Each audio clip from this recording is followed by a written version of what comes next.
अस्सलाम वालेकुम। CAF eight audit insurance. आज इंशाल्लाह हम डिस्कस कर रहे होंगे कि टेस्ट ऑफ डिटेल्स को हम किस तरह से परफॉर्म करते हैं और उसके अंदर थोड़ा सा हम सॉफ्टवेयर का यूजेज भी पढ़ेंगे। चैप्टर 7 हम डिस्कस कर रहे हैं जी।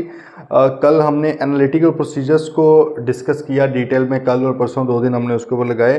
कल हमने स्पेसिफिकली देखा कि रेशोज़ को हम किस तरह से इंटरप्रेट कर सकते हैं, रेशोज़ का हम लिंक किस तरह से कर सकते हैं। तो आई बिलीव आइज़ा 520 की हमें अंडरस्टैंडिंग कुछ हो गई है कि जी बाकी तो जाहिर है जब जैसे जैसे आप प्रैक्टिस करेंगे तब होनी है अंडरस्टैंडिंग। सिर्फ मेरे कहने से आपको कोई भी टॉपिक तैयार नहीं होना, प्रैक्टिस बहुत ज़्यादा ज़रूरी है। वो जो कहते हैं ना practice makes the man perfect, वो भाई ऑडिट के अंदर तो बिल्कुल एज इट इज़ ये वाली लाइन लगती है।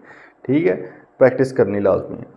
तो भाई हमने ये देखा कि आप एनालिटिकली भी कम टाइम के अंदर चीज़ों को उनके ऊपर सफिशेंट अप्रोप्रिएट और एविडेंस ले सकते हैं कि इनमें मिसस्टेटमेंट मौजूद है या नहीं है। अगर तो कोई एक्स्ट्रा कोई फ्लक्चुएशन, अनरीजनेबल फ्लक्चुएशन या सिग्निफिकेंट फ्लक्चुएशन नज़र आ जाए या इनकन्सिस्टेंसी नज़र आ रही है कि भाई कहीं और से कोई और डॉक्यूमेंट मिला था, एविडेंस मिला था, वो कुछ और कह रहा था, ये वाली चीज़ ये रेशो कुछ और बता रही है, तो आप वहाँ पर उसको इन्वेस्टिगेट फर्दर करते हैं। ठीक है, ये हमने सारा कुछ देखा है। अब हम जी दूसरी तरफ जा रहे हैं, टेस्ट ऑफ डिटेल्स की तरफ। हमें पता है सब्सटेंटिव का एक पार्ट है analytical procedure and the other part is test of details. तो अब हम टेस्ट ऑफ डिटेल्स को डिस्कस करना है। ये पहला पोर्शन मैंने आपको छुड़वाया था क्योंकि ये जाहिर है अब आज हम ये पढ़ेंगे, कल से फिर हम प्रॉपर टेस्ट ऑफ डिटेल्स के चैप्टर 8 भी स्टार्ट हो जाएगा, 9 हो जाएगा, फिर आगे 10 आ जाएगा। तो हम इसलिए अब उस तरफ जाना है तो अब इसको पढ़ रहे हैं। ठीक है, तो इसमें ना एग्ज़ाम टेक्निक बताई हुई है। एग्ज़ाम टेक्निक से पहले आई बिलीव हमें देखना चाहिए, बाकी की चीज़ें देख लेते हैं। ठीक है, क्योंकि एग्ज़ाम टेक्निक अगेन वही बात है कि जब वो स्टार्ट करेंगे तो उससे पहले का ही बेहतर है। अच्छा देखें, अब इसमें ना इसने एक ज़िक्र किया है basically what test can I think of. पहले पेज पे आए, अभी ऊपर वाला छोड़ दें, एग्ज़ाम टेक्निक वो वही है जो पहले मैंने आपको बताई थी, फिर उसको हम डिस्कस करेंगे। लेकिन उसने यहाँ पर लिखा है कि टेस्ट कौन कौन से ऑडिटर परफॉर्म कर सकते हैं टेस्ट ऑफ डिटेल्स के अंदर। तो उसने कहा कि भाई to devise test of detail you should think about what method और methods are appropriate for gathering the evidence you are looking for. आपने देखना होता है कि भाई कौन से मेथड्स आप अप्लाई करेंगे तो आपको एविडेंस मिलेगा। फॉर एग्जांपल उसने कहा है इन एन आईटी सिस्टम, जहाँ पे आईटी सिस्टम हो, जहाँ पे कंप्यूटर्स यूज़ हो रहे हैं, सॉफ्टवेयर यूज़ हो रहे हैं, वहाँ पर the auditor will need to consider the use of audit software. तो भाई हो सकता है कि ऑडिटर साहब ऑडिट सॉफ्टवेयर को यूज़ करें। ठीक है, तो अब ये हैं क्या चीज़ें, वो हमें थोड़ी सी देख लेनी चाहिए। ठीक है, तो ये जैसे पहले अब आ जाए एम्बेडेड ऑडिट फैसिलिटीज़, इसके ऊपर पहले डिस्कस करते हैं। एम्बेडेड ऑडिट फैसिलिटी क्या है, क्या ये टॉपिक आपका एम्बेडेड, एम्बेडेड का मतलब क्या होता है? एम्बेड होना, क्या इसका मतलब है भाई? एम्बेड का मतलब होता है किसी चीज़ के अंदर जुड़े होना, किसी चीज़ का पार्ट बन जाना। ठीक है, उसी को हम कहते हैं ना एम्बेडेड, किसी चीज़ का पार्ट हो जाना, मतलब है कि उसी का हिस्सा ही बन जाना और उसकी बॉडी का, दिस इज कॉल्ड एम्बेडेड। ठीक है, एम्बेडेड ऑडिट फैसिलिटी से मुराद है कि जी एक आपका सॉफ्टवेयर ऑडिट का, जो ऑडिट फर्म का सॉफ्टवेयर है, ऑडिट फर्म की वो प्रॉपर्टी है, वो उसको आप लगा देते हो सॉफ्टवेयर को, किसमें?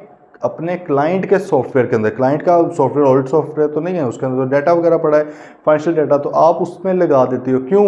ताकि बहुत सी चीज़ें आपके प्रॉपर या आपके मैनुअल ऑडिट स्टार्ट करने से पहले ही आपके सामने आ जाएं। उसमें रेशोज़ निकलती रहेंगी और ऑडिट सॉफ्टवेयर लगा होगा, वो रिलेशंस आप में आपस में देखता रहेगा, एनालिटिकल देखता रहेगा, वो टेस्ट और डिटेल्स के हवाले से आपके लिए डाटा इकट्ठा कर देगा, सैम्पलिंग वगैरह कर देगा। मतलब कि बहुत कुछ जो आपने लेजर्स लेकर खुद अप्लाई करना था बाद में, अगर ऑडिट सॉफ्टवेयर एम्बेडेड है तो बहुत सी चीज़ें पहले ही हो जाएंगी। अब ये जो काम है दुनिया में वेस्टर्न कंट्रीज़ में ऑब्वियसली ये हो भी रहे हैं, लेकिन ये भी अभी बहुत बड़े लेवल पर नहीं स्टार्ट हुए। क्यों? क्योंकि इन दी एंड जो क्लाइंट है वो 2 नंबरियाँ तो करता ही है। अब अगर वो फुल फ्लेज आपको एक्सेस दे दे, वो कहता तो है आइज़ा 210 में कि मैं आपको अनरिस्ट्रिक्टेड एक्सेस दूंगा, वो एग्री करता है टर्म्स ऑफ इंगेजमेंट में, इंगेजमेंट लेटर के अंदर, लेकिन प्रैक्टिकली नहीं ऐसे होता, वो छुपाता है चीज़ें एक्सटर्नल ऑडिटर से, स्टैट्यूटरी ऑडिटर से। ठीक है, लेकिन स्टिल ये एक बड़ी ही ज़बरदस्त फैसिलिटी है, अगर ये हो जाए तो बेहतर है। आप लोगों को शायद टैक्स अगर आपने पढ़ लिया है तो आपको आइडिया होगा टीयर 1 रिटेलर्स का। टीयर 1 रिटेलर्स, पता है इसका आम अल्फाज में अमीर रिटेलर्स जो कंज्यूमर को बेचते हैं लेकिन वो उनकी ब्रांचेस हैं या वो बड़े बड़े प्लाजों में बैठे हुए हैं, उनके एसी वाले एयर कंडीशन हॉल्स हैं, मतलब रकबा वगैरह अच्छा वाला है, एरिया अच्छा है उनका, ठीक है। तो भाई उनको टीयर 1 रिटेलर्स बोला जाता है। अब उनके ऊपर आपको पता है ना कि पीओएस की रिक्वायरमेंट है, पॉइंट ऑफ सेल, ठीक है। पॉइंट ऑफ सेल तो है ही, वो तो पहले ही था उनके पास, जाहिर है पॉइंट ऑफ सेल से मुराद तो कोई भी वो पॉइंट है ना जहाँ पे हो रहा है काम, अगर वो इलेक्ट्रॉनिक हो तो ईपीओएस कहते हैं। रिक्वायरमेंट है कि पीओएस की इंटीग्रेशन करवानी है आपने, क्या करवानी है भाई, इंटीग्रेशन। बेसिकली इसका मकसद ये है कि भाई एफपीआर का एक सॉफ्टवेयर है, उस सॉफ्टवेयर को हर टीयर 1 रिटेलर ने, कानूनी तौर पे तो यही है, बाकी नहीं करवा रहे तो उसको छापे पड़ रहे, सारा कुछ हो रहा है, हर टीयर 1 रिटेलर ने उस एफपीआर के सॉफ्टवेयर को अपने पीओएस सिस्टम के अंदर एम्बेड करना है, लगाना है, इंटीग्रेट करना। मकसद इसका क्या था, ये भी काइंड ऑफ ऑडिट ही है ना, टैक्स वाले ऑडिट कर रहे हैं आपका कि भाई क्या आप सारी की सारी सेल्स हमें रिपोर्ट कर भी रहे हो या नहीं। लेकिन उनका क्योंकि सिर्फ एक पर्पस बिल्ड, स्पेसिफिक पर्पस है, वन आइटम, मतलब कि उनकी कंसिडरेशन क्या है कि हमें सेल्स मिलें इनकी एक्चुअल, ठीक है। क्योंकि लोग क्या करते रहे कि सेल्स 3-3, 4-4 गुना कम दिखाते रहे एफपीआर को, सेल्स टैक्स भी कम पे करते थे, कस्टमर्स ले लिया, खुद नहीं पे किया, और सेल्स टैक्स से ज़्यादा मसला ये था कि इनकम टैक्स भी, क्योंकि ज़ाहिर है यही सेल्स फिर आपकी इनकम टैक्स रिटर्न में भी जाती है, वो भी कम थी, मतलब इतना बड़ा फड्डा था। इसलिए उन्होंने कहा कि भाई आपने अपने पीओएस को इंटीग्रेट करना है एफपीआर के साथ, मतलब कि एफपीआर का एक सॉफ्टवेयर है, उसको आपने एम्बेड करना है अपने सिस्टम के अंदर। तो ये भी तो पढ़ा ही होगा आई बिलीव, इसलिए मैंने वो रेलिवेंट ये बात की है कि आपका वो थोड़ा रिफ्रेश भी हो रहा है। तो भाई उसी तरह का सिस्टम इधर भी है, लेकिन इधर एक्सटर्नल ऑडिटर का सॉफ्टवेयर होगा। चलें पढ़ते हैं। उसने कहा एम्बेडेड ऑडिट फैसिलिटीज़ में ऑल्सो भी called resident audit software. Resident का मतलब रिहायशी ऑडिट सॉफ्टवेयर, कि भाई ये जो ऑडिट सॉफ्टवेयर है इसका दूसरा नाम क्या हो सकता है, रेजिडेंट ऑडिट सॉफ्टवेयर। भाई ये जो सॉफ्टवेयर है हमारा, ये क्लाइंट के सिस्टम में रेजिडेंट है, वहाँ पर रिहाइश इख्तियार किए हुए, ठीक है जी, ये भी इसको कहा जा सकता है। अच्छा, तो वो कह रहा है कि जी और एन इंटीग्रेटेड ऑडिट मॉड्यूल, या इसको इंटीग्रेट का मतलब इकट्ठा कर देना चाहिए, ऑडिट मॉड्यूल भी कहा जा सकता है। It is audit software that is built into the clients IT system, client के आईटी सिस्टम में बिल्ड किया जाता है, आइदर टेम्परेरली और परमानेंटली। या तो हो सकता है कि जब आप ऑडिट करने गए हैं उस वक्त आप इसको कर लें, ठीक है। आपने कहा कि यार ये बजाय इसके कि मैं लेजर्स निकालूँ, मैं ट्रायल बैलेंस निकालूँ, मैं खुद सारी वर्किंग करूँ बैठ के, तो भाई बेहतर नहीं है कि मैं अपना सॉफ्टवेयर इनके सिस्टम में लगाऊं। सॉफ्टवेयर को ऑब्वियसली कमांड्स दी होती हैं, बड़ा ही ज़बरदस्त सॉफ्टवेयर होता है, फर्म्स यूज़ भी करती हैं, ठीक है। तो वो आपकी हेल्प करता है कि जो चीज़ें आपको रिक्वायर्ड होती हैं, जो आपने उसको कमांड्स दी होती हैं, कोडिंग वगैरह जिस तरह की होती है, वो उस तरह की चीज़ें कर देता है वहाँ पे, ठीक है। और वो मतलब बहुत जल्दी होती है। 3-4 साल पहले एक न्यूज़ आई थी कि इंडिया के अंदर ई ऑडिट के नाम से उन्होंने एक ऑडिट सॉफ्टवेयर किसी ने बनाया है, वो 30 सेकंड्स के अंदर उसने लिस्टेड कंपनी के क्वार्टरली फाइनेंशियल स्टेटमेंट्स का सारा डाटा आपके सामने प्रेजेंट कर दिया। सिर्फ अब प्रोफेशनल जजमेंट अप्लाई करनी रह गई थी, मतलब सारी गलतियां चलतियां जो डाटा में हो सकती थी, इनकन्सिस्टेंसी हो सकती थी कि वहाँ कुछ लिखा इधर कुछ लिखा, फलां चीज़ें सीक्वेंसली प्री नंबर्ड नहीं है, ठीक है, ऑथराइज नहीं है, मतलब एक उसने टीओसीज भी बड़े तगड़े परफॉर्म कर दिए और टेस्ट और डिटेल्स भी, मिस स्टेटमेंट्स भी ढूंढ के दिखा दी। अब आपने सिंपल प्रोफेशनल जजमेंट अप्लाई करनी 30 सेकेंड्स के अंदर, तो भाई ये मतलब आप कुछ पता ही है ना कि आप सिस्टम के अंदर एक कमांड देते हैं और फ़ौरन चीज़ें होने लग जाती हैं, तो उस तरह ही। अच्छा, the purpose of embedded audit facility is to allow the audit to carry out test at the time that the transaction are being process. मतलब है कि रियल टाइम बेसिस पर आप देख सकते हैं। देखें, अगर आप उसके अंदर एक ऑडिट सॉफ्टवेयर अपना लगा देते हैं, उसको आपने कमांड दी होती है कि जी जब ट्रांजैक्शन होगी तो आपने उसके कंट्रोल सारे टेस्ट करने हैं, तो वो साथ साथ ही कर लेगा, बजाय इसके कि पहले से हुई ट्रांजैक्शन के ऊपर आप जाके करें, या आप टेस्ट डाटा रन कर रहे हो कि अपने तौर पे करके देखें। वो कहते नहीं, जो असल ट्रांजैक्शन हो रही है उसी को रियल टाइम बेसिस पे देख लो, ठीक है। तो वो हो सकती है चीज़ें। इस तरह जनरल एंट्रीज वगैरह हैं, वो उनके ऊपर लगाओ कि यार क्या वो सही प्रोसेस हो रही है, सही एंट्रीज हो रही हैं, ठीक है।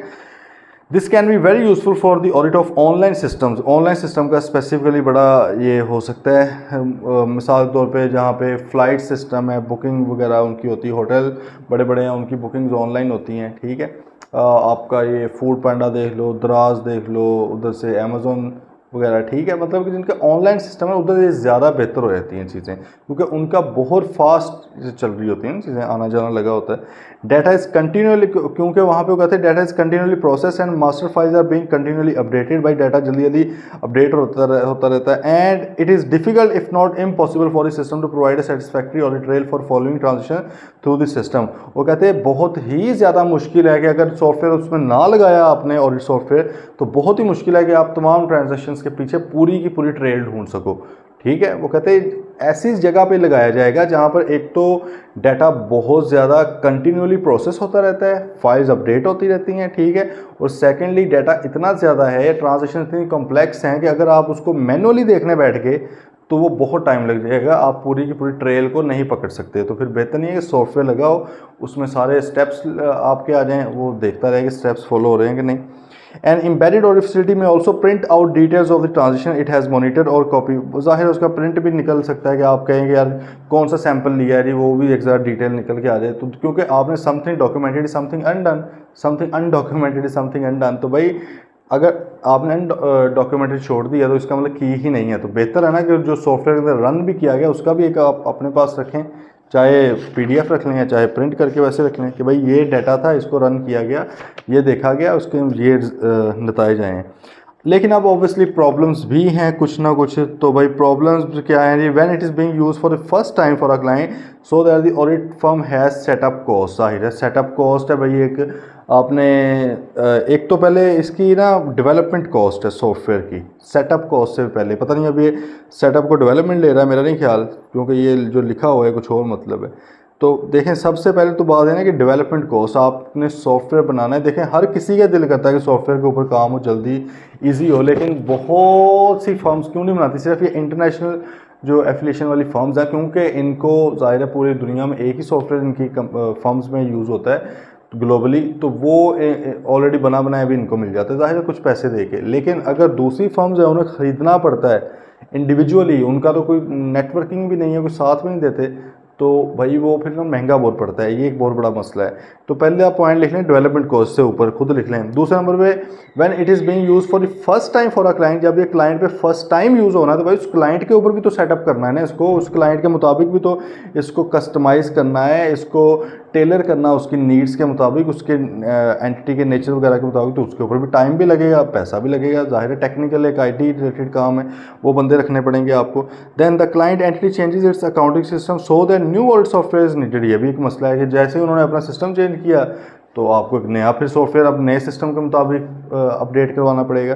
Then there may be problems with producing suitable audit software when the client has an old purpose return accounting. अब वो कहता है कि अगर उनका कोई पुराना सिस्टम है जिसकी सिस्टम डॉक्यूमेंटेशन ही नहीं मौजूद है, वो सिस्टम बना किस तरह। देखें जब आप कोई सॉफ्टवेयर बनाते हो और आपने स्पेशली उसको इंटीग्रेट या एम्बेड करना हो किसी और सिस्टम के साथ, तो आपको पहले तो देखना पड़ता है ना दोनों के फीचर्स भी मिलते हैं या नहीं, हो भी सकता है कि नहीं। मिसाल के तौर पे आप ब्लड ग्रुप दे रहे हैं, आप वो ब्लड देने जाते हो तो आपका ब्लड ग्रुप क्यों पूछा जाता है कि क्या वो कंपैटिबल भी हैं या नहीं है आपस में, ठीक है। अगर मैं कहूँगी A नेगेटिव है वो B पॉजिटिव को लगा दे तो वो नहीं लगेगा, ऑब्वियसली वो कंपैटिबिलिटी नहीं है। तो भाई इसी तरह ही जब सॉफ्टवेयर को दूसरे सॉफ्टवेयर के साथ एम्बेड करना है, इंटीग्रेट करना है, तो पहले देखिए तो सही ना कि यार दोनों का जो सोर्स है वो क्या है, क्या दोनों एम्बेड हो भी सकते हैं, क्या हर तरह की मॉडिफिकेशन इनके अंदर हो सकती है, कस्टमाइजेशन हो सकती है, या ये हो गए सिर्फ एम्बेड हो गए, बाद में कुछ चेंज करनी है तो हो नहीं पा रही। तो इसका मतलब ये इस तरह के मसाइल आएंगे। तो ये कुछ चीज़ें हैं, ठीक है। इनसे ऑब्वियसली हमें आइडिया होना चाहिए। The auditor should also be aware of the possibility that if he uses copies of the client's files for carrying out test with audit software that the client may provide a file that is not actually a copy of the current live file when using copies of client files the auditor should insist on being present to observe the copying the files to make sure that they are genuine। अच्छा अगर वो कहते हैं कि embedded नहीं भी है या एम्बेडेड है भी, तो उसके अंदर जो डाटा फीड करना है जिसके ऊपर हमने टेस्ट करना है जिस डाटा को, वो बड़ा मैटर करता है कि वो डाटा जो है वो एक्चुअल है या नहीं है, ठीक है या नहीं है, सही है। ये ना हो कि आपने क्लाइंट को कहा यार ये फाइल ज़रा भेजो, मैंने इसके ऊपर करना है, काम करना है, प्रोसीजर परफॉर्म करने हैं, वो फाइल ही आपको गलत भेज दे, ठीक है। तो इस चीज़ को भी आपने देखना है। अच्छा ये तो था जी ऑडिट सॉफ्टवेयर की बात। अब दूसरी आएगी auditing around the computer. Auditing around the computer से मुराद क्या है कि इसमें ऑब्वियसली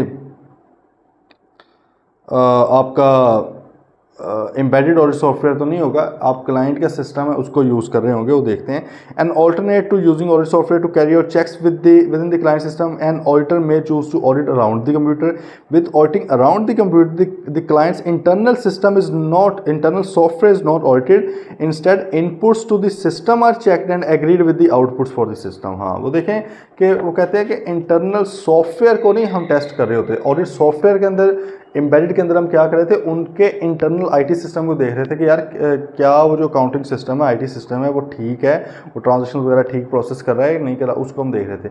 जबकि वो कहते हैं ऑडिटिंग अराउंड कंप्यूटर से मुराद क्या है कि भाई इनपुट वो क्या करते हैं डाटा, उसका रिजल्ट आउटपुट क्या निकलता है, इसको हम कंपेयर करते हैं। मिसाल के तौर पे अगर मैं कहूँ कि मैंने एंट्री की है कि क्रेडिट सेल्स हुई है, तो मैं एंट्री क्या करूँगा, डेबिट डेबिट सेल्स क्रेडिट, ठीक है। अब ये इनपुट थी मेरी तरफ से, अब इसका आउटपुट, मैं फाइनल आउटपुट क्या होना चाहिए, बैलेंस शीट में रिसीवेबल इंक्रीज़ हो जाए और उधर जाके प्रॉफिट एंड लॉस में मेरी सेल्स इंक्रीज़ हो जाए, ऐसे ही है ना, बिल्कुल ठीक है। अब ये होना चाहिए था। अब अगर मैं ये चीज़ देख लूँ तो इसका मतलब है कि भाई सिस्टम जो है वो सही ऑपरेट कर रहा है। अराउंड द कंप्यूटर इसको कहते हैं कि आप ऑडिटिंग अराउंड द कंप्यूटर, आप सिस्टम में घुस नहीं जाते, आप सिर्फ सिस्टम को बार बार से देखते हैं इनपुट क्या थी आउटपुट क्या थी। अब इसमें मसाइल ये हैं कि अगर आउटपुट गलत निकल आई तो क्या उसका मतलब कि रीज़न है, रीज़न उसकी पता नहीं क्या हो सकती है, रीज़न आपको नहीं अभी पता चल सकती ऑब्वियसली, क्योंकि आपने पूरा सिस्टम अंदर से नहीं ना देखा, या तो आप अंदर से गुजरे होते, वॉक इन किया होता, या आपने ऑडिट अपना सॉफ्टवेयर रन किया होता उसमें, तो आपको वहाँ से अंदर के मसाइल नज़र आते। लेकिन अब आपने सिंपल क्या किया, दी एंट्री पहले की है और उसका एंड रिजल्ट देखा है, आउटपुट देखा है, तो भाई वो जो अगर गलती हो गई है तो वो किस वजह से हुई है वो आपको पता नहीं चल सकती। उसने कहा कि जी inputs to the system are checked and agreed with the output, the auditor looks at input system and compares the actual output with the output that should be expected, ठीक है। Auditing around the computer has greater audit risk, इसका भाई ज़्यादा risk है, because if the actual files of programs are not tested there will be no audit evidence that the programs are functioning properly as documented. Obviously वो कहता है कि आप system को तो टेस्ट ही नहीं कर रहे, सिस्टम का आपको देखना चाहिए ना कि इसका रूट क्या है, कौन कौन से चेक्स हो रहे हैं, क्या सारी की सारी चीज़ें फॉलो हो रही हैं जो डॉक्यूमेंट की गई थी सिस्टम के हवाले से। आप सिंपल इनपुट आउटपुट को देख रहे हैं, दो चीज़ों को देख रहे हैं, बाकी प्रोसेस को आप देख नहीं रहे। Then where the auditor finds discrepancies between the input to output, there is no way of finding out how the discrepancy has occurred। पता ही नहीं चल सकता, क्यों? क्योंकि आप प्रोसेस नहीं देख सकते। You are not involved in auditing the internal audit system, internal software of the client। वो आप internal software को देख नहीं रहे, आप सिंपल इनपुट आउटपुट देख रहे हो। बात मेरी कर रहे हैं, फॉलो या नहीं? देखें, मैं अगर आपको कहूँगा जी मैं सिर्फ ये देख रहा हूँ कि टेक्सटाइल है, ठीक है, वो उसकी इनपुट क्या है, मैंने कहा जी कॉटन है, और अच्छा जी आउटपुट ये निकल आई है। अब मैं इस बेस पे क्या कह सकता हूँ कि यार अंदर वाला प्रोसेस सारा ठीक है? यार आपको पता है कि कॉटन जिनिंग होती है, फिर स्पिनिंग होती है, वीविंग होती है, स्टिचिंग वगैरह, वो सारी आप लोगों ने पढ़ी हुई है, ठीक है। तो क्या मैं सिर्फ इस बेस पर कि मैंने एंड रिजल्ट कपड़ा देख लिया है तो मैं कह लूँ सारा कुछ ठीक था बीच में? वो कहते हैं ना all is well that and is well, ऐसे करके कुछ है, तो उसका वो कहते तो हैं, लेकिन ये ज़रूरी नहीं है कि, क्योंकि हमने यहाँ पर बेसिकली सिस्टम का भी तो ऑडिट करना है ना, कि क्या सिस्टम के ऊपर रिलाय भी किया जा सकता है कि नहीं किया जा सकता। सो सिंपल सी बात है कि आप देख रहे हैं इनपुट और आउटपुट को, you are not auditing the system, so you can not obtain audit evidence on the system, कि भाई सिस्टम की फंक्शनिंग, सिस्टम की ऑपरेटिंग इफेक्टिवनेस कैसी है। बात की है, फॉलो या नहीं की? ठीक है जी। अच्छा चलें जी, ये था। अब आगे रोल ऑफ सब्सटेंटिव प्रोसीजर्स, ये बात एक बड़ी अहम है। रोल ऑफ सब्सटेंटिव, रोल इसका क्या है? रोल तो ऑब्वियसली हमें पता है कि ज़रूरी बहुत है। आइजा 315 कहता है कि despite of your risk assessment, risk assessment आपकी जैसी मर्जी है, बल्कि इस टेस्ट में भी आपसे मैंने पूछा था, रिस्क असेसमेंट जैसी मर्जी है, ठीक है, आपने सब्सटेंटिव प्रोसीजर्स लाजमी परफॉर्म करने हैं, ठीक है, आपने लाजमी परफॉर्म करने हैं, चाहे थोड़े करें चाहे ज़्यादा करें, आपने सब्सटेंटिव को छोड़ना नहीं है। आप सब्सटेंटिव के अंदर आपको पता है फिर टेस्ट और डिटेल्स भी आते हैं, एनालिटिकल भी आते हैं। अगर आपको लगता है किसी जगह पर रिस्क कम है, काफ़ी कम है, तो भाई फिर थोड़े से एनालिटिकल कर लो, उस पर टाइम की बचत तो रहेगी, लेकिन उसमें सीनियर रिसोर्स चाहिए होगा, ठीक है, क्योंकि वो थोड़ा सा एक्सपर्ट लेवल का काम है।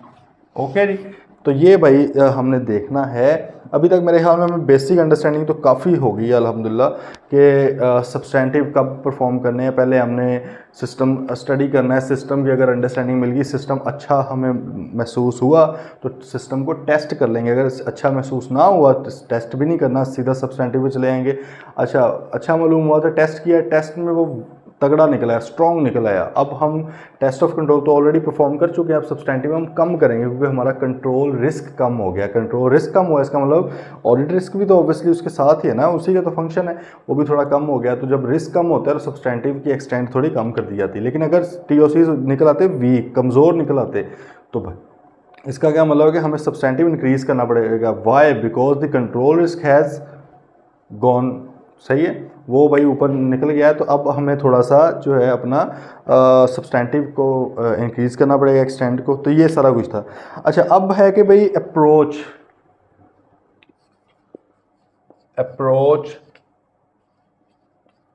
To draft substantive procedure. भाई आपने ये बहुत ही अहम बात होने जा रही है, अब इंतहाई अहम। अक्सर कह चुका हूँ मैं आपको, अब तो मैं भी थक गया हूँ बता के, बहुत ही ज़्यादा इम्पोर्टेंट है। देखिए, एक अप्रोच तो वही है, पेजेस पकड़ें, रट्टे मारें, कितने कर लेंगे। इन्वेंट्री के प्रोसीजर देखें, पीपी के देखें, इंटेंजिबल्स के देखें, प्रोविजंस के देखें, एस्टिमेट्स के देखें, चेंज इन पॉलिसी के देखें, कंसोलिडेशन के देखें, गुडविल के देखें, लोन्स के देख लें, करंट लाइबिलिटीज़ के देख लें, नॉन करंट लाइबिलिटीज़ के देख लें, सेल्स के देखें, कॉस्ट ऑफ सेल के, परचेज के, बोलते बोलते थक जाओगे, ख़त्म नहीं होने वाले हेड, बहुत ज़्यादा हेड्स हैं। तो दूसरा तरीका ये नहीं बेहतर कि यार अप्रोच देख लें, आइए फिर जड़ा मर्जी है, अप्रोच देखें, प्रैक्टिस करें, अप्रोच देखें, प्रैक्टिस करें, बस।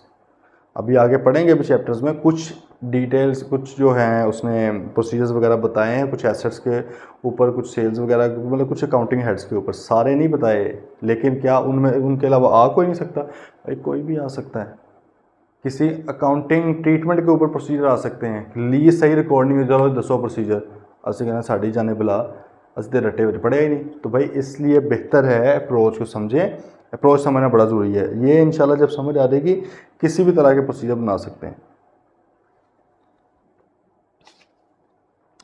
देखें, पहले तो इसकी अप्रोच पढ़ते हैं ना, ये क्या कहता है उसने कहा, one possible approach to devising test of details is as follows. Analytical को कहता है बाद में देख लें, वो हमने देख लिया हुआ है। यहाँ पे टेस्ट ऑफ डिटेल्स की बात हो रही है, which is also a part of a सब पार्ट ऑफ सब्सटेंटिव प्रोसीजर। सबसे पहले वो कहते हैं, what am I being asked to test. भाई मैंने टेस्ट क्या करना है, मकसद मेरा क्या है, क्या चीज़ मैं देखना चाह रहा हूँ, वो आपने देखना है, ठीक है। फिर आपने करना है कि जी ये सिस्टम किस तरह से ऑपरेट करता है, डॉक्यूमेंट किस तरह के एग्जिस्ट करते हैं, ठीक है। पेपर के अंदर आपको उसने सिनेरियो जो बनाया होगा ना, आपको उसमें समझ आ रही होगी क्या इसमें किस तरह के डॉक्यूमेंट मौजूद हैं। वो वर्ड्स यूज़ कर रहा होगा मिसाल के तौर पे कि गेट इनवर्ड पास है, गेट आउटवर्ड पास है, ठीक है, इनवॉइसेस हैं, बात आ रही समझ, बैंक स्टेटमेंट्स हैं, बैंक रिकन्सिलिएशन स्टेटमेंट्स हैं, तो इस तरह की चीज़ें वो यूज़ कर रहा होगा। What special test are use for this area. अच्छा, स्पेशल टेस्ट से मुराद है, देखो एक तरफ हमें पता है कि वो 7 प्रोसीजर, मैं ज़रा दोबारा छापने लगा हूँ वो बोले प्रोसीजर्स, चाहे आपको अच्छा लगे या बुरा लगे। वो कौन से थे भाई? आइज़ा 500 ने आपको प्रोसीजर्स, ऑडिट प्रोसीजर्स कुछ बताए थे, वो कौन कौन से थे भाई? हाँ जी, कौन से थे? इंक्वायरी सबसे वीक प्रोसीजर, इंक्वायरी अगर इंटरनल हो, एक्सटर्नल हो तो थोड़ी इसके अंदर रिलायबिलिटी आ जाती है। Inquiry, inspection, observation, recalculation, reperformance, external confirmation,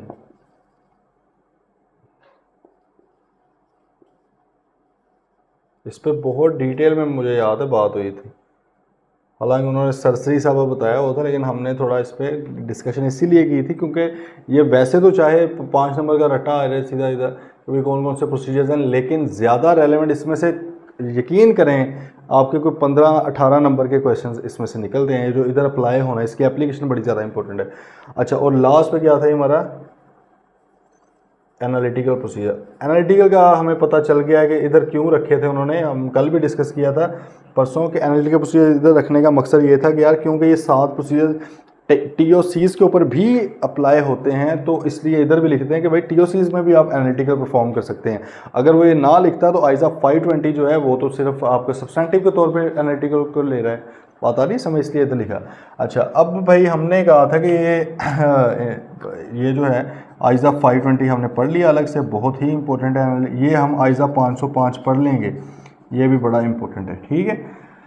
अच्छा, बाकी जनरल है। अब वो यहाँ पर ये कहना चाह रहा है कि यार आपने पहले तो देखना है कि आपके पास डॉक्यूमेंट्स किस तरह के अवेलेबल हैं, आपका सिस्टम किस तरह का है कि आप वहाँ पे कौन से इनमें से प्रोसीजर परफॉर्म करके एविडेंस ले सकते हैं। और फिर आपने ये भी सोचना है कि जो मैं एरिया देखने जा रहा हूँ कहीं इसके लिए कोई स्पेशल प्रोसीजर तो नहीं बताए हुए ऑडिटिंग स्टैंडर्ड्स हैं।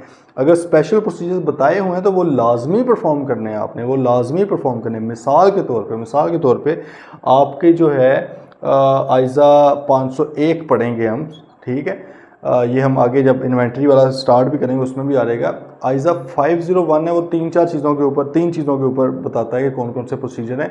उसमें से आपके सिलेबस में एक इन्वेंट्री है, तो इन्वेंट्री के ऊपर वो स्पेसिफिकली कहता है कि स्टॉक टेक करना है, स्पेसिफिकली उसका तरीकाकार बताता है पूरा स्टॉक टेक का, ये आप पढ़ेंगे भी।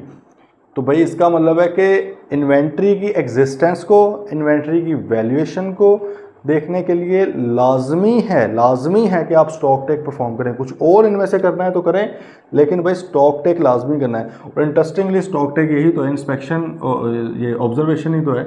ऑब्जर्व करना होता है आपने जाके चीज़ों को, ठीक है। वो कोई बंदा काउंट कर रहा होगा, आपने उसको ऑब्जर्व करना, स्टॉक टेक को है यही, लेकिन उसने उसका स्पेसिफिक नेम दे के बताया हुआ है। इसी तरह आइज़ा 505 में जाएंगे तो वो आपको कहेगा नहीं भाई बैंक्स के ऊपर आपने लाजमी एक्सटर्नल कन्फर्मेशन भेजनी है। तो जब उसने एक स्पेसिफिक प्रोसीजर बताया हुआ है तो वो वाला लाजमी करना है। हाँ, in addition to that if you feel कि दिस सफिशिएंट अप्रोप्रिएट नहीं है सिर्फ ये, हालांकि एक्सटर्नल कन्फर्मेशन बड़ा ही ज़बरदस्त एक डॉक्यूमेंट है, हमने पहले भी कई बार डिस्कस किया हुआ है कि रिलायबिलिटी के जो पॉइंट्स हैं ना वो सारे इसके ऊपर अप्लाई हो रहे हैं। ये एक्सटर्नल है, ये ओरिजिनल होता है, ये डायरेक्ट आता है आपके पास, ठीक है, रिटन फॉर्म में होता है, मतलब कि हर चीज़ इसके अंदर मौजूद है, तो बड़ा तगड़ा है। तो ये वो कहना चाह रहा है। फिर लास्ट पे what test can I think of, test वगैरह से मुराद है कि भाई आपने टेस्ट और रीडर किस तरह से करने हैं, क्या आपने वो सिस्टम के थ्रू करने हैं या वैसे करने हैं।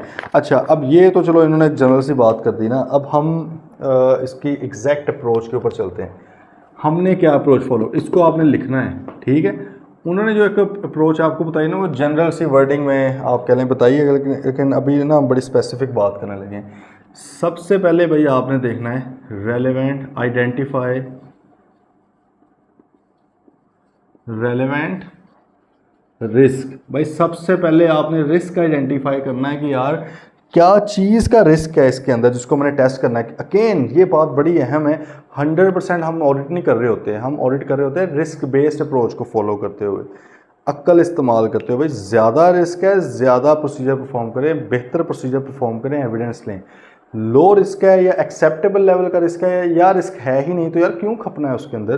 तो सबसे पहले तो भाई रिस्क आपने देखना है। अब रिस्क मिसाल के तौर पे क्या हो सकता है, आपकी अंडरस्टेटमेंट हो सकती है। अंडरस्टेटमेंट से क्या मुराद है, रेवेन्यू कम लिखा हुआ है, एक्सपेंसेस कम लिखे हुए हैं, लायबिलिटीज़ कम, मतलब इस तरह की चीज़ें, ठीक है। ओवर स्टेटमेंट हो सकती है वगैरह, ये मतलब कि हमें रिस्क हो सकते हैं, तो इस तरह की चीज़ें, ठीक। और भी हो सकते हैं, गोइंग कंसर्न का रिस्क हो सकता है, ऑब्सलीट हो गया एसेट, ये रिस्क हो सकता है। इसमें हमारा रिस्क है, हमारा रिस्क ये है कि यार वो राइट ऑफ करना पड़ेगा, ठीक है, ये इस तरह के। अच्छा, अब सेकेंडरी के आइडेंटिफाई रेलेवेंट एजर्शन। भाई एजर्शन को, रेलेवेंट को आइडेंटिफाई, ये इंतहाई ज़रूरी है। अगर आप जनरल प्रोसीजर लिख कर आगे ना, ओए होए, उसने आपसे पूछा थी कि इन्वेंट्री की एग्जिस्टेंस का बताएं और आपने कहा दिया थी इंक्वायरी ऑफ मैनेजमेंट, ओह, तो भाई ना सिर्फ इसके मार्क्स काटेगा, अगर वो थोड़ा खर दिमाग हुआ एग्जामिनर तो आपको बाकी क्वेश्चन के अंदर भी जलील करेगा कि यार इसको इतनी नहीं अकल। आपने कह दिया कि जी इन्वेंट्री को तो रीकैलकुलेट मैं कर रहा हूँ, टोटली इलॉजिकल, रीपरफॉर्म कर रहा हूँ इन्वेंट्री को, ये मतलब क्या है। इसका मतलब है कि भाई आपने रेलेवेंट असर्शन देखनी। अब आपको पता है कि हमने लेट्स से और यहाँ पर दोनों एजर्शंस का आपको पता होना चाहिए, अकाउंट बैलेंसेस एंड डिस्क्लोजर उसकी जो 6 हैं, और ट्रांजैक्शंस मतलब P&L एंड डिस्क्लोजर। आपको पता है ना, account balances balance sheet statement of financial positions के आइटम्स को कहते हैं transaction, class of transaction and disclosure जो हैं ये P&L और उसके डिस्क्लोजर हैं। अच्छा, मिसाल के तौर पे जी एग्जिस्टेंस की बात थी, तो यार आपको पता होना चाहिए कि एग्जिस्टेंस की असर्शन को टेस्ट करना है। मैंने एग्जिस्टेंस की असर्शन जो है हमारी, उसको हमने टेस्ट करना है। तो एग्जिस्ट चीज़ करती है कि नहीं, स्टॉक एग्जिस्ट करता है कि नहीं, तो वो कहाँ से होगा भाई, वो ऑब्जर्वेशन से ही है ना, ऑब्जर्व कर लेंगे। या चले आप इंस्पेक्शन भी डाल दें कि हमने जाके इंस्पेक्ट भी, हालांकि इंस्पेक्शन प्योरली होती है फॉर डॉक्यूमेंट्स। अगर मैं यहाँ पर लिख ही दूँ ना, फॉर डॉक्यूमेंट्स, डॉक्यूमेंट्स की इंस्पेक्शन होती है वैसे स्पेसिफिकली अगर बोला जाए, ठीक है।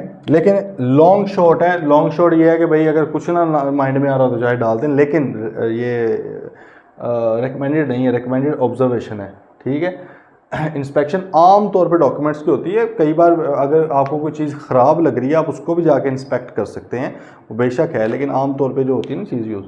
अच्छा, तो भाई आपने रेलेवेंट असर्शन देखनी है। फिर आपका ये यही जो हम बात कर रहे थे, अप्लाई, बल्कि think of special procedure for that assertion. भाई उस असर्शन के लिए, उस रेलेवेंट अकाउंटिंग हेड की रेलेवेंट असर्शन के लिए क्या कोई स्पेशल प्रोसीजर आइजाज ने बताया हुआ है या नहीं बताया हुआ, ये पहले सोचना है। अगर स्पेशल प्रोसीजर बताया हुआ है, you must follow that procedure first, वो पहले फॉलो आपने करना है, पहले लिखना है, क्योंकि उससे जो एविडेंस मिलेगा वो ज़्यादा रिलायबल, ज़्यादा अप्रोप्रिएट, ज़्यादा सफिशेंट होगा। बात आ रही समझ? जैसे एग्जिस्टेंस की बात है और वैल्यूएशन की भी इवन बात है, तो वैल्यूएशन और एग्जिस्टेंस के ऊपर आपका जो स्टैंडर्ड है, मेनली एग्जिस्टेंस के ऊपर इन्वेंट्री के 501 क्या कहता है कि भाई आपने उसको ऑब्जर्व करना है। स्टॉक टेक को जाके तो भाई आप वो वाला पहले लिखें, बात कर रहे हैं फॉलो। अगर आपने बैंक स्टेटमेंट्स बैंक बैलेंस की कंफर्मेशन लेनी है, बैंक बैलेंस का बेसिकली आपने एग्जिस्टेंस देखनी है, यार ये बैलेंस एग्जिस्ट भी करता है, प्लस उसकी वैल्यूएशन भी उधर से कंफर्म हो जाती है। एग्जिस्टेंस एंड वैल्यूएशन देखनी है तो भाई 505 आइजा आपको कह रहा है कि एक्सटर्नल कंफर्मेशन परफॉर्म करें। लीगल एडवाइज़र की अगर बात की जाए, लीगल एडवाइज़र, ठीक है, कि भाई कोई केसेस वगैरह तो नहीं हमारे ऊपर, कंपनी के ऊपर, कंपनी को केसेस छुपाए तो नहीं हुए, कुछ छुपा लिए हुए, तो आपने एक तो इंक्वायरी करनी होती है, ठीक है, ये भी आपको स्टैंडर्ड कह रहे हैं जी, इंक्वायरी करनी है। आइजा 501 है, उसके अंदर ये बात होती है, ठीक है, कि इंक्वायरी भी करनी है आपने, और सेकंडली आप उसको भी एक्सटर्नल कंफर्मेशन भिजवा सकते हैं। आइजा 505 भी आपको गाइड करता है। बात कर रहे हैं फॉलो या नहीं कर रहे? रिसीवेबल पेएबल के ऊपर आ रहे हैं। आइजा 505 आपको कहता है कि थर्ड पार्टी से जब आपने बैलेंसेस की वैल्यूएशन लेनी है तो भाई external confirmation is the most appropriate और एविडेंस फॉर दैट। वो वैसे वहाँ पर मजबूर नहीं करता, बैंक कंफर्मेशन में तो आपको लाजमी तकरीबन कहता है, ठीक है, सख्ती से कहता है, लेकिन रिसीवेबल पेएबल में सख्ती से नहीं कहता, स्टिल वो कहता है कि भाई आपने कर लें तो ज़्यादा बेहतर है, क्योंकि बहुत तगड़ा एक एविडेंस है। तो भाई फिर आपने मतलब है कि थर्ड नंबर पे तो स्पेशल प्रोसीजर देख लेना कोई उसका है। अगर नहीं है फिर अप्लाई मोस्ट रेलेवेंट, ये बात बहुत है, most relevant audit procedure to relevant assertion only. भाई अपनी सिर्फ और सिर्फ रेलेवेंट assertion के ऊपर मोस्ट रेलेवेंट जो है ऑडिट प्रोसीजर, उनमें से फिर आप उठा के कोई देखें। बात कर रहे हैं फॉलो या नहीं कर रहे? मिसाल के तौर पे आप कह लें कि किसी चीज़ का दे लेते हैं, सेल्स की अंडर स्टेटमेंट की बात कर रहे हैं। अंडर स्टेटमेंट से मुराद है कि हमारा रिस्क था, हम पूरा प्रोसीजर को भी फॉलो करते हैं, अप्रोच को, हमारा रिस्क था कि there is a risk of understatement of revenue, कि रेवेन्यू कम लिखा हुआ है। अब हम आगे भी रेलेवेंट assertion के ऊपर, अच्छा यार कम लिखा हुआ है, इसका मतलब क्या हुआ? कंप्लीटनेस की assertion का मसला है ना, कि रेवेन्यू कंप्लीट नहीं है। हमारा रिस्क ये है कि कौन सी assertion हिटोरी, सिर्फ कंप्लीटनेस की अभी हम बात कर रहे हैं, बाकी नहीं कर रहे। यही है कि अपने जज्बात को थोड़ा कंट्रोल करके अपने पास रखना है। ये नहीं कि रेवेन्यू आया तो पागलों की तरह 6 की 6 ही लगा दो। कई बार उसने ये पूछा होगा कि रेवेन्यू के ऊपर लगाएं, वहाँ पे 6 की 6 हैं, लेकिन वो 6 के ऊपर जब प्रोसीजर बनाने हैं ना, वो हर एक का अलग अलग बताना है आपने जी। कंप्लीटनेस को इस तरह, अक्रेंस को इस तरह, क्लासिफिकेशन को इस तरह। बात समझ आ रही है? यहाँ पे अभी हम बात करें सिर्फ कंप्लीटनेस की। तो भाई हम एजर्शन में गए, हमने कहा इधर है, इधर में से हमने कहा यार कंप्लीटनेस की बात हो रही है। ओके जी, अब ये हो गया। अब आ गया कि think of special procedure for that assertion. यार कोई स्पेशल प्रोसीजर है इसके लिए? इसके लिए नहीं कोई माइंड में आ रहा स्पेशल प्रोसीजर। अच्छा, अब कुछ जनरल प्रोसीजर देखना है। देखना क्या है कि भाई रेवेन्यू कंप्लीट है, कंप्लीटली रिकॉर्ड कर दिया गया है, या अभी कुछ रहता है। तो भाई हम गए apply most relevant audit procedures to relevant assertions only. ठीक है, अब उस कंप्लीटनेस की एजर्शन कंप्लीटनेस देखने के लिए कि क्या सारे का सारा कंप्लीट है, हम भाई गए कि हमने इन 7 में से कोई ना कोई चीज़ ढूंढनी है। हम गए जी इंक्वायरी के ऊपर, हमने मैनेजमेंट को पूछे जाए जितना मर्जी पूछें, कुछ भी नहीं मिलना। This is irrelevant procedure for that assertion.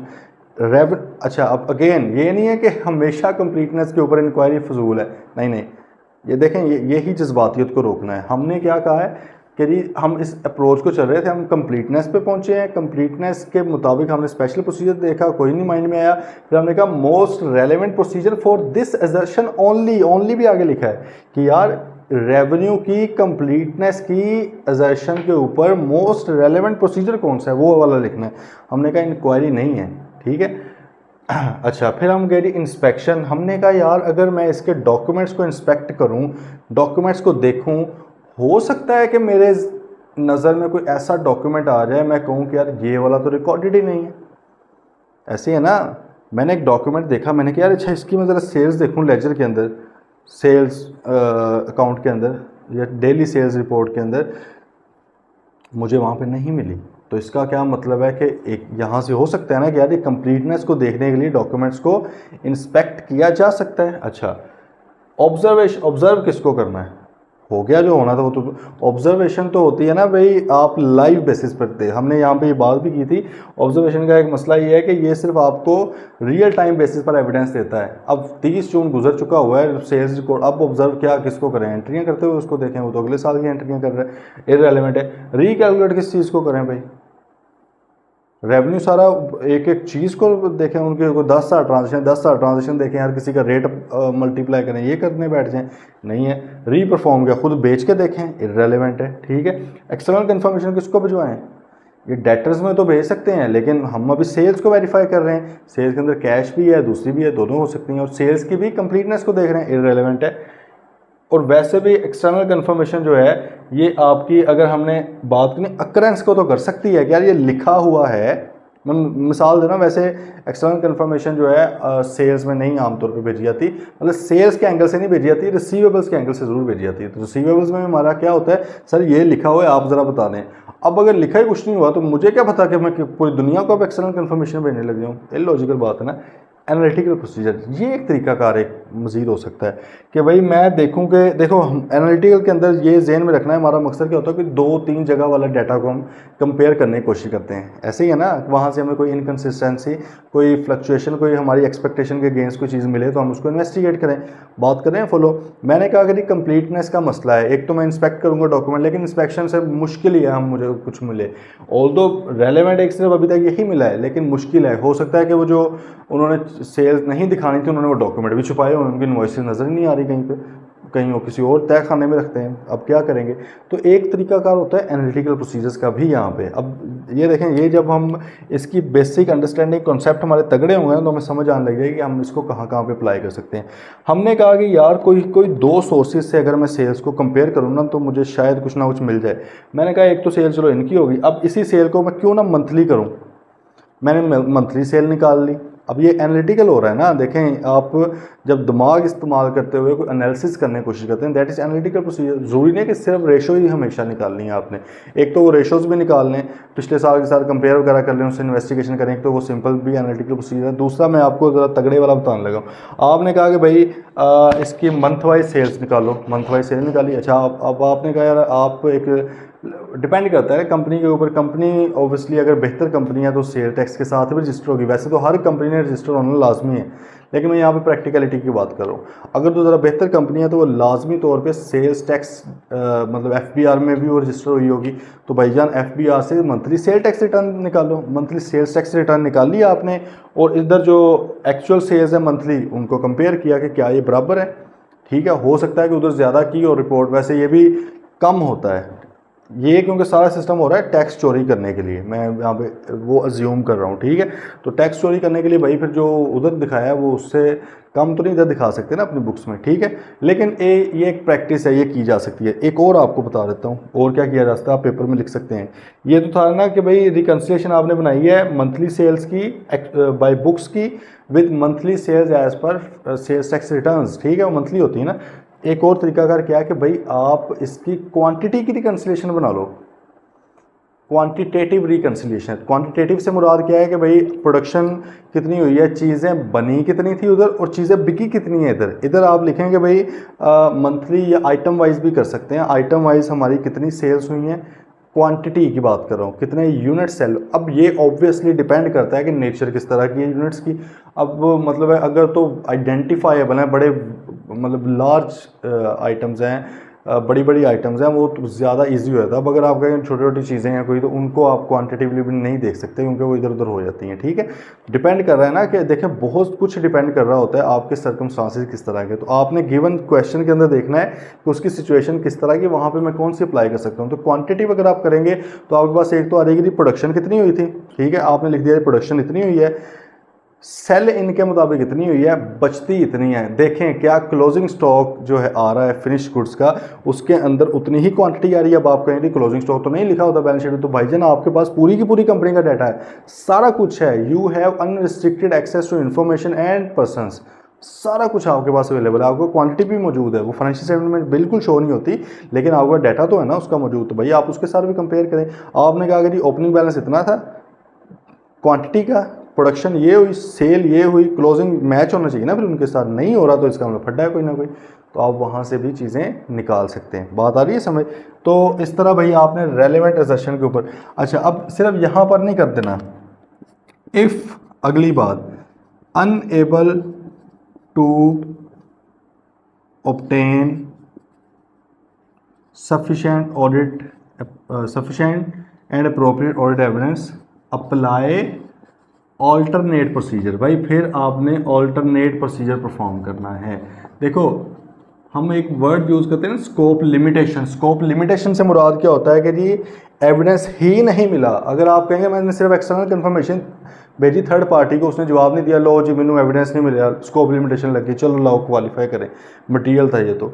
नहीं नहीं नहीं, स्टैंडर्ड्स कहेंगे भाईजान ऑल्टरनेट प्रोसीजर। स्कोप लिमिटेशन वो कहता है, मैं तब कहता हूँ जब आप थक हार जाएं, आप अपने छितर मारने लग जाए सर में कि भाई मुझे क्यों एविडेंस नहीं मिल रहा, तब जाके मैं समझूंगा कि स्कोप लिमिटेशन है। Otherwise you have to perform alternate audit procedures. भाई आपने ऑल्टरनेट प्रोसीजर परफॉर्म करने। देखिए प्रोसीजर्स परफॉर्म करके हमने एविडेंस निकालना होता है। एविडेंस दो तरह से, या तो ये हो सकता है कि इसके अंदर मिसस्टेटमेंट एग्जिस्ट नहीं करती, या हो सकता है कि इसके अंदर मिसस्टेटमेंट एग्जिस्ट करती है। जब हमने कहना मिसस्टेटमेंट एग्जिस्ट करती है, उसका भी एविडेंस होना चाहिए कि वाकई हम इतने श्योर हैं। Have you obtained sufficient appropriate audit evidence that there is a misstatement in the given scenario? ये या अगर नहीं भी है फिर भी हमें श्योर होना चाहिए। अब अगर हमने एक ही प्रोसीजर परफॉर्म किया, एक ही किया ना, और हमने कहा कि भाईजान हमें तो कोई एविडेंस नहीं मिला, चलो जी अल्लाह दे वाले, नहीं नहीं, वो कहता है कि नहीं भाई आपने फिर ऑल्टरनेट प्रोसीजर परफॉर्म करना है। मिसाल के तौर पे एक्सटर्नल कन्फर्मेशन पे जी जवाब ही नहीं आया, क्या करें, ख़त्म कर दें कहानी? नहीं नहीं, फिर स्टैंडर्ड आपको कहता है यार कोई और प्रोसीजर देखो, किसी और तरह से वेरीफाई हो सकता है बैलेंस। हमारा मकसद क्या था, टोटल जो बैलेंस आ रहा था रिसीवेबल का या पेबल का, हमने उसको वेरीफाई करना था। हमने इजी वे ढूंढा जो कि तगड़ा भी है, रिलायबल सोर्स भी है। हमने कहा एक्सटर्नल कन्फर्मेशन भेजे, नहीं आई, अब क्या करें? तो भाई अब इन बाकी प्रोसीजर में से दोबारा कुछ सोचो। पहले तो अगेन सोचोगे कि आप कोई और स्पेशल प्रोसीजर बताया हो, स्टैंडर्ड ने नहीं बताया हो, चलो जी अब इनमें से कोई ढूंढो। इनमें से हम दोबारा गए, हमने कहा यार अच्छा इंक्वायरी करें। इंक्वायरी तो हमें रिलायबल वैसे नहीं लगती कि अंदर वालों से पूछते रहे, बाहर वालों से पूछा तो उन्होंने मुंह नहीं लगाया। ठीक है, अब हम हो सकता है कि चले जाएँ इंस्पेक्शन के ऊपर। ठीक है, कि हम इंस्पेक्शन करें। इंस्पेक्शन किस चीज़ की करें? अब देखो ना, ये वो करता है, मैटर करता है आपकी प्रोफेशनल जजमेंट पे। और जो स्टूडेंट्स ज़्यादा प्रैक्टिस करते हैं उनके बिल्कुल बड़े कॉन्सेप्ट क्लियर हो जाते हैं, क्योंकि ये कॉन्सेप्ट बोली जाऊंगा, याद करने वाली चीज़ें ही नहीं है भाई, ये बिल्कुल नहीं याद करने वाली चीज़ें हैं। This is all about practical, सही है। जब तक प्रैक्टिस नहीं करेंगे, ये नहीं है आपका इतना खाना, मुझे पता है ना, इतना होशियार, इतना तेज़ कि आप इसमें से सारा कुछ जज़ब करके एब्जॉर्व करके बैठ जाएं। और ऐसी चीज़ें जो आप ज़िंदगी में पहली बार पढ़ रहे हैं, आपने ज़िंदगी में पहले कभी ऑडिट नहीं पढ़ा। अकाउंटिंग आपको थोड़ा थोड़ा लुक में दे रहे हैं कि 3 बार उन्होंने करवाई है कैफ में, ठीक है। ऑडिट आपके ऊपर 8वें नंबर पे फेंका है, सबसे बड़ा सब्जेक्ट, सबसे प्रोफेशनल सब्जेक्ट, और पूरे का पूरा दे दिया कि अल्लाह भी चल जा या शिकर। तो ये कब आएंगे? जब हम प्रैक्टिस करेंगे। अब देखें, मेरा मकसद मसला यहाँ पे क्या था यार, डेटर को एक्सटर्नल कंफर्मेशन भेजी है, जवाब ही नहीं आया। हम पढ़ेंगे भी, ये जब हम आइजा 505 पढ़ेंगे उधर ये रेलेवेंट बात भी करेगा, इसलिए मैं अभी कर रहा हूँ ताकि उधर पहुँचेंगे तो आपकी हेल्प हो जाए। लेकिन इसके अलावा भी किसी भी सिनेरियो पे आ सकता है। अच्छा, अब भाई हम क्या करें? तो हमने कहा इंस्पेक्शन कर लेते। भाई किस तरह इंस्पेक्शन करें? देखिए, हमारा मसला था कि बैलेंस को वेरीफाई करना, तो मैं किस चीज़ की इंस्पेक्शन करूँ? हर डॉक्यूमेंट उठा उठा के देखने लग जाऊँ? नहीं सर, नहीं सर, ऐसे बिल्कुल नहीं है। मैं क्या करूँगा, मैं उसकी इंस्पेक्शन करूँगा। मैं देख सकता हूँ यार ये बैलेंस किन अमाउंट से मिलकर बना है, किन इन्वॉइसेस से मिलकर बना है। इसको कहते हैं इन्वॉइस टेस्टिंग, टीटी भी कहते हैं, ट्रांजैक्शन टेस्टिंग। मजदूरी ज़्यादा वाली, ये तो इजी माहौल था ना, एक्सटर्नल कंफर्मेशन भेजी, चलो जी आ गया, अल्लाह दे वाले बेस्ट हो गया। लेकिन अब थोड़ी मजदूरी करें, ज़रा बादशाह ऊपर कर लें, ठीक है, कफ ऊपर करें और हो जाएं शुरू कि यार ये जो बैलेंस है इस पार्टी का 15 लाख रुपया, इसकी ज़रा इन्वॉइसेस तो निकाल के लाओ, उनको इंस्पेक्ट करें। एक ये तरीकाकार, एक और तरीकाकार भी है सब्सिक्वेंट क्लियरेंस का। हमें पता है कि बैलेंसेज होते हैं एज एड बेसिस पे, तो भाई आपने एक्सटर्नल कंफर्मेशन नहीं आई, लेट से ये भी नहीं आया, वैसे आमतौर पे दूसरे नंबर पे सब्सिक्वेंट क्लियरेंस की जाती है, तीसरे नंबर पे ज़्यादा मजदूरी की तरफ जाते हैं। क्योंकि ऑडिटर है, लॉजिकली वो सोचता है, वो कहता है यार मेरा कम टाइम लगे लेकिन एविडेंस भी तगड़ा मिल जाए, ठीक है। तो वो कहते हैं यार इसकी तरफ जाने से पहले एक और ना अपना लूँ, वो जाता है सब्सिक्वेंट क्लियरेंस की तरफ। ऑडिटर साहब कहते हैं यार मुझे आज 30 दिन या 60-70 दिन हो गए, आमतौर पर 70-80 दिन हो जाते हैं ऑडिट करते हैं। वो कहते हैं यार अब तक तो वो रिसीवेबल क्लियर हो जानी चाहिए था ना। पहले तो उसने क्राई टर्म्स पूछी एंटिटी की, बल्कि फाइनेंशियल स्टेटमेंट्स के अंदर एजिंग एनालिसिस दिया होता है कि नहीं इतने पैसे हमारे इतने दिनों में आए नहीं, इतने पैसे इतने दिनों में आए नहीं। तो ऑडिटर कहते हैं यार चलो जी, ये आपने लिखा होता है कि 50 मिलियन में से जो 30 मिलियन है वो 30 दिन में आना चाहिए था, अब तो मुझे 70 दिन हो गए, दिखाओ ज़रा बैंक स्टेटमेंट में कहाँ से आए पैसे। दिखाया जी उन्होंने कि क्राइटेरिया देखो, ये पार्टी का, ये पार्टी का, ये पार्टी, लेट से 30 मिलियन पूरे का पूरा वेरीफाई होगा। ज़बरदस्त भाई, टीटी करने की, ट्रांजैक्शन टेस्टिंग करने की ज़रूरत ही कोई नहीं है, हमें एविडेंस मिल चुका है। जब पैसे ही आ गए, इससे तगड़ा और एविडेंस क्या हो सकता है रेलेवेंट पार्टी से। दूसरी तरफ है कि नहीं 30 में से 5 मिलियन आया बस, ओए होए। अब दो मसाइल हो गए, एक तो ये कि भाई हमें टीटी करनी पड़ेगी और बाकी सैंपल की, अगर तो हम 5 मिलियन से सेटिस्फाइड हैं तो अलग बात है, अदरवाइज़ अगर हमारे सैंपल में मजीद था तो हम उधर जाएंगे। दूसरा एक शक हमारा और आ गया, क्या कि यार इनके जो एस्टिमेट्स हैं ना वो भी नहीं ठीक। देखो ये भी तो आ गया ना, इधर से तो चलो हमारा रिसीवेबल की हद तक तो मसला ठीक है, इसको हम कर लेंगे, अल्लाह खैर करे। लेकिन दूसरा मसला यार हमारे एस्टिमेट भी ख़राब ने, और आइजा 540 तो हमें कहता है कि एस्टिमेट्स को भी आपने टेस्ट करना है। अब इनकी रीजनेबलनेस ऑफ एस्टिमेट सामने नज़र आ गई। अगर इनका ये एस्टिमेट ख़राब है, पता लगे सारे एस्टिमेट ख़राब, पता लगे प्रोविजन भी ख़राब है, सही है बात समझ रहे हैं। तो ये अब आप अपनी रिस्क असेसमेंट को दोबारा वहाँ पे रिवाइज़ भी करेंगे कि यार ये तो काम ख़राब है भाई, ये इनके कोई एस्टिमेट सही तो नहीं है। इन्होंने तो 30 दिन में कहा था सारे पैसे आ रहेंगे, इधर अभी तक 5 बल्कि 60-70 दिन हो गए हैं, 5 आउट ऑफ 30 आया, ठीक है। तो आप अब उसके ऊपर भी दोबारा मैनेजमेंट के साथ डिस्कशन करेंगे कि सर ये क्या मामलात हैं, और फिर देखेंगे कि बाकी के एस्टिमेट रीज़नेबल हैं या नहीं। खैर वो रीज़नेबलनेस ऑफ अकाउंटिंग एस्टिमेट ऑब्वियसली एक अलग काम है, लेकिन है तो ऑडिट का पार्ट ही। तो जब आपने ऑडिट कर रहे होते हैं तो आपको किसी एक अकाउंटिंग हेड से मिलने वाला एविडेंस किसी और जगह पे भी यूज़ हो जाता है, या किसी एक अकाउंटिंग हेड में ना मिलने वाला एविडेंस भी किसी और जगह पे यूज़ हो जाता है। यही एनालिटिकल प्रोसीजर है, दिमाग इस्तेमाल करना है। अच्छा खैर भाई, ये अप्रोच आई बिलीव अल्लाह करे समझ आ गई हो। अगेन मैं थोड़ा बताता हूँ। सबसे पहले रेलेवेंट रिस्क देखना है कि भाई रिस्क क्या, किस चीज़ का है, चीज़ मिसक्लासिफाइड है, गोइंग कंसर्न का मसला है, रिलेटेड पार्टी का मसला है, ठीक है, क्या फ्रॉड का मसला है, क्या चीज़ है, ठीक है। फिर रेलेवेंट रिजर्शन देखनी है, कौन सी रिजर्शन हिट हो रही है। फिर उसके ऊपर स्पेशल प्रोसीजर तो नहीं बताया, जैसे रिलेटेड पार्टी ट्रांजेक्शन है, आपको रिस्क है कि यार ये इनके साथ आर्म्स लेंथ बेसिस पे काम नहीं हुआ, लेकिन कंपनी ने पॉलिसी ये लिखी हुई कि हम मार्केट टर्म्स पे करती हैं, आर्म्स लेंथ बेसिस पे करती हैं। अब इसको क्या देखा जाए, तो आपने ज़ाहिर प्रेजेंटेशन का एक मसला आ गया ना, प्रेजेंट आपने गलत किया हुआ है। अब रिलेटेड पार्टी का जो स्टैंडर्ड है आइजा 550, वो आपको स्पेसिफिक प्रोसीजर बताता है, तो आप वही वाले अप्लाई करें, जान छुट जाएगी आपकी। यहाँ पे तो तब आना है जब वो रेलेवेंट ना मिल रहे हो वहाँ पे। अब अगर वो आपको नहीं मिलते, फिर आपने मोस्ट रेलेवेंट ढूंढना है, सिर्फ मोस्ट रेलेवेंट असर्शन के ऊपर। एक ही प्रोसीजर को सारी एजर्शन पे नहीं लगाना, ये समझना है, प्लीज़ इस बात को समझें, ये इंतहाई इंपॉर्टेंट बात है कि आपने एजर्शन वाइज टेस्टिंग करनी है, एजर्शन वाइज टेस्टिंग करनी है, ठीक है।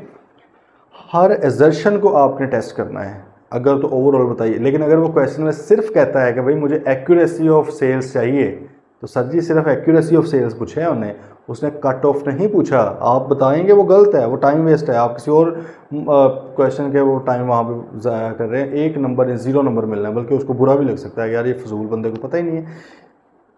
एक्यूरेसी का पूछा है, कट ऑफ पे नहीं लिखना, क्लासिफिकेशन पे नहीं लिखना, कंप्लीटनेस में नहीं लिखना, अकरेंस में नहीं लिखना भाई, सिंपल सिर्फ एक्यूरेसी का बताना है अगर उसने ये पूछा है, ठीक है। अच्छा, तो खैर हमने प्रोसीजर अपनाया, तो भाई हमें कोई ना कोई एविडेंस मिल गया, नहीं अगर मिला तो फिर हम दूसरे ऑल्टरनेट प्रोसीजर पे गए। अगर फिर भी नहीं मिला, एक चलो आगे भी लिख लेते हैं, if still unable to obtain sufficient appropriate order, अभी भी अगर नहीं मिला, डिस्कस विद मैनेजमेंट, मैनेजमेंट के साथ डिस्कस करें, हो सकता है मैनेजमेंट आपको एविडेंस ले दे।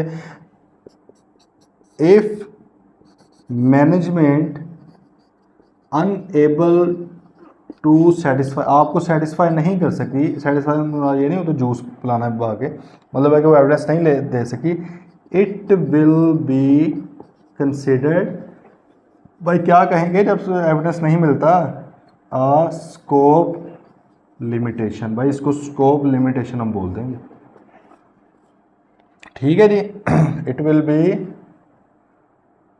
कंसिडर्ड आ स्कोप लिमिटेशन, तो ये सारा सिनेरियो है। अच्छा, अब इसमें जी कुछ एग्जांपल्स हैं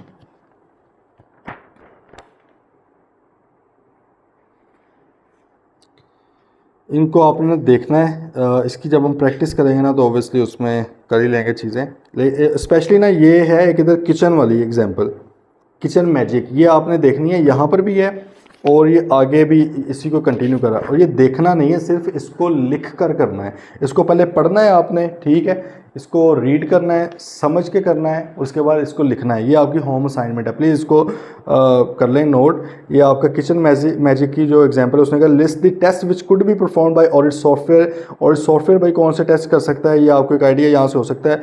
पेपर के अंदर ऑडिट सॉफ्टवेयर वाले तो मैक्सिमम आए भी तो 3-4 नंबर के आएंगे, मोस्टली दूसरे सब्सटेंटिव ही आएंगे जो आपने खुद करने हैं। अच्छा, और दूसरे नंबर पे वो नीचे ले आया आपका, उसने सारे टेस्ट आपसे पूछ लिए हैं भाई, जो हैं प्रोसीजर्स के, ठीक है। ये एग्जांपल जो आगे आ गई है, तो ये आपने दोनों लिख कर करने हैं, होम असाइनमेंट जमा करवानी है। मिलते हैं नहीं फिर इंशाल्लाह कल फिर इंशाल्लाह आपका आगे स्टार्ट होगा ये, ठीक है, प्रोसीजर्स वगैरह। तो फिर टिल देन टेक केयर, अल्लाह हाफ़िज़।